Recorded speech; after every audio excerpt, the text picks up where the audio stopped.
Ẹ kú dédé àsìkò gbogbo bí tẹ́ ti ń gbọ́ mi lé lóko tàbí lẹ́yìn òde, jẹ́ kí a gbàdúrà. Olùfẹ́ wa ọ̀wọ́n, Ọlọ́run wa, ibi ìsádi wa, alátìlẹ́yìn wa, olóore ọ̀fẹ́ jùlọ, olórúkọ tó ṣẹ́ gbogbo ogun ayé wa. Ògo ni fún orúkọ mímọ́ yín o.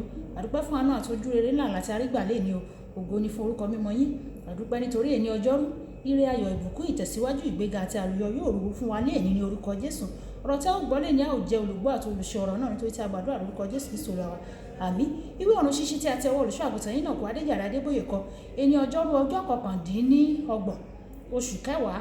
Àkòrí tí a ó gbéyẹ̀wò lẹ́ni sọ wípé ìṣẹ́gun nínú orúkọ rẹ̀, ìṣẹ́gun nínú orúkọ rẹ̀.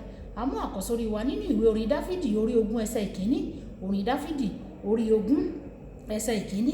Kí Olúwa kí ó gbóhùn rẹ ní ọjọ́ ìpọ́njú, kí orúkọ Ọlọ́run Jákọ́bù kí ó dáàbò bò ọ́. Nígbà tí a mú bíbélì kíkà wa nínú ìwé orin Dáfídì bákan náà orí 118 ẹsẹ̀ ìkẹfà dé ìkejìlá. Ìwé orin Dáfídì orí 118 ẹsẹ̀ ìkẹfà dé ìkejìlá. Olúwa ń bẹ fún mi o, èmi kì yóò bẹ̀rù kí ni ènìyàn lè ṣe sí mi. Olúwa ń bẹ fún mi pẹ̀lú àwọn tí ń ràn mí lọ́wọ́. Nítorí náà ni èmi yóò ṣe rí ìfẹ́ mi lórí àwọn tó kórìíra mi.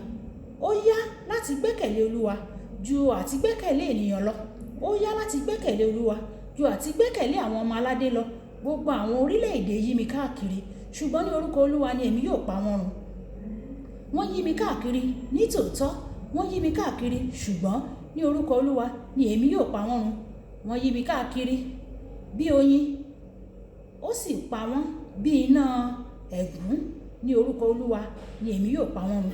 Wàyí ẹ tẹ́tí bẹ̀rẹ̀ jẹ́ láti gbọ́ ohun tí olùṣọ́ àgùntàn Enoch Adeboye ní fún wa ní èní ọjọ́rú. Orúkọ ènìyàn lè ní ipa lórí ọjọ́ iwájú rẹ̀. Fún àpẹẹrẹ, àsọmọ́sẹ̀ ní orúkọ yẹn nínú Exodus orí 2 ẹsẹ̀ 10. Nítorí pé ẹ fà á jáde láti inú omi, ní gbogbo ayé rẹ̀ ó ní ìbápàdé pẹ̀lú omi. Ọlọ́run lò ó láti ṣe ọ̀pọ̀lọpọ̀ iṣẹ́ ìyanu pẹ̀lú omi, bíi yíyí omi sí ẹ̀jẹ̀, ìwé Exodus. Pípín òkun pupa níyà, ìwé Exodus orí 11 ẹsẹ̀ 21.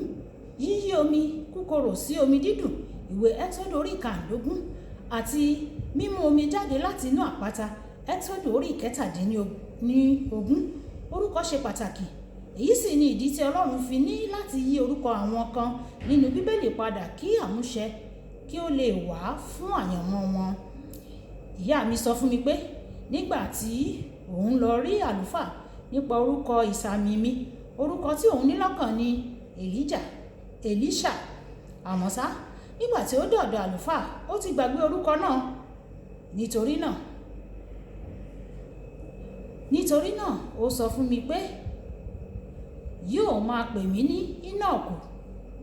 Nígbà tí ó sọ ìtàn yìí fún mi, mo sọ fún un pé mo máa pa orúkọ méjèèjì mọ́.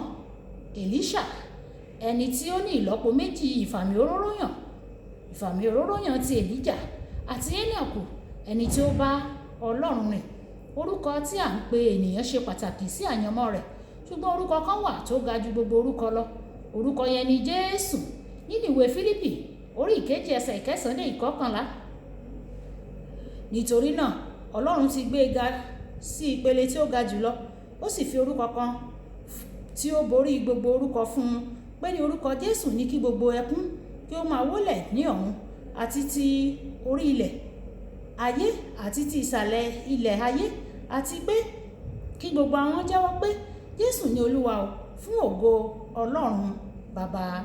Nínú orin Dáfídì orí 118 ẹsẹ̀ 10 dé 13, Dáfídì ṣe àfihàn àṣírí sí ìṣẹ́gun rẹ̀. Ó sọ pé nígbà tí àwọn orílẹ̀-èdè yí òun ká, òun pa wọ́n run ní orúkọ Olúwa. Ó sì lóye agbára tó wà nínú orúkọ Olúwa. Olùfẹ́, ṣé ohun kan wà tó ń yọ ọ́ lẹ́nu gẹ́gẹ́ bí ọmọ Ọlọ́run? Ṣé ó ní orúkọ? Tí ó bá ti ní orúkọ, mo kí ọ kú oríire, nítorí pé ó ti ṣẹ́gun rẹ̀ nìyẹn. Níwọ̀n ìgbà tí ó ti ní orúkọ kan wà tí ó ga ju gbogbo orúkọ lọ.